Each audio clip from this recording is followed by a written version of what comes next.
One, two, three. Clap.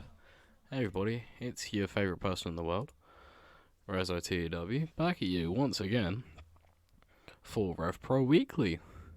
I know, I'm very impressed that I've gone this many days in a row with daily uploads. I'm very impressed with myself. However, expect that to stop pretty soon. Going into January, I've got a very hectic January planned, so if the daily uploads stop, I'm not dead, remember that. Top right, you might see the little card thing in a minute, or whenever it pops up. It's got the full series if you haven't watched it until now. It's a pretty good idea to keep going and maybe go and watch the rest of it, because I do think this is my best work. But you know what? It's finally moved today. RevPro Weekly has been held on a Thursday. Once again at the Sheffield Leisure Centre, we've come back down from Manchester, and we start the show off with Spud talking to himself in the mirror about a supposed plan that he has.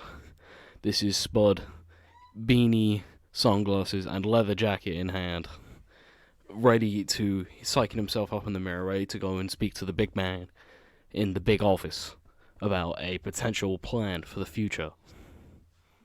As we all move into the first match of the night, which is Hikaru Shida and Kana defeating Aaron Angel and Rhea O'Reilly when Kana pinned Aaron Angel with the hip attack. Kana head and shoulders, 46 for Kana, 34 for Shida, a 10 for Rhea O'Reilly, a 26 for Aaron Angel. And not the worst. Could have been so much worse, but you know what? We take what you can get around these parts as we move into Spud after reconciling with himself for a while, goes and sees the big man himself, Stephen Amell, and asked for a match booked in the main event. So the tag title match has been moved down the card because, come on, it's Spud, baby. He's the biggest attraction. He's the biggest person in wrestling. I'm sure nobody in the tag division will ever have any problems with that whatsoever. But Spud goes to Stephen Amell and gets the match booked. And all we know as the next segment is Stephen Amell going finding Kenny Omega and Zack Sabre Jr. And he tells him that there's a little bit of a Spud problem, as they are both booked to wrestle in the main event. Even though ZSJ is injured, he has a swollen calf muscle, he's working through it. You can't leave Big Match ZSJ off the card, and well, apparently Spud also wants Kenny Omega. What the match is, nobody fucking knows. We move on to said tag title match where Dunn and Seven defeat the Coffee Brothers in 1751. Pete Dunne pins Mark Coffee. Dunn and Seven make the first defense. I was never gonna give him the titles back after 1 week. Come on, I'm not that rude. Yeah, 32 and 33 for the Coffees. 30 for Trent. 49 from Pete Dunne is huge. We move. As Marty comes out, looking at Pete Dunne and Trent Seven and going, you know what?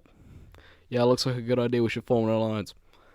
Brings them all in for the hug, and Pete Dunne and Trent Seven beat the fuck out of him. Come on, none of this shit. None of this fucking break. The amount of times that I'm victim of this. I make a British strong style stable every fucking time I'm booking. For once in my lifetime, I'm not gonna.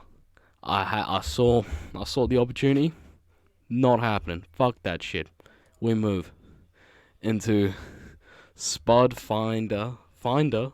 I'm in the right mind. Finds ZSJ and Kenny and tells them we're about to go make their entrance. So the trio make their entrance themselves, as the main event is in fact not a triple threat. It's a 3-on-3 where Spud, Kenny Omega, and Zack Sabre Jr. defeat Kip Sabian and the Mercenaries in 12:04 when Spud pins Zach Gibson with a tilt-a-whirl DDT. ZSJ had a 39. I did say so he'd have limited involvement because I don't want him aggravating the injury, because that's the fucking last thing I want. ZSJ injured for a longer time. Yep. Kenny Omega got a 42.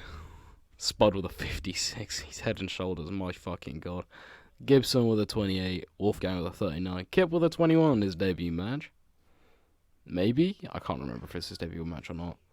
But yeah, Chris Bosch, famous power forward with a terrible road edge match, we know, and ZSJ was obviously slowed down by the injury, but come on.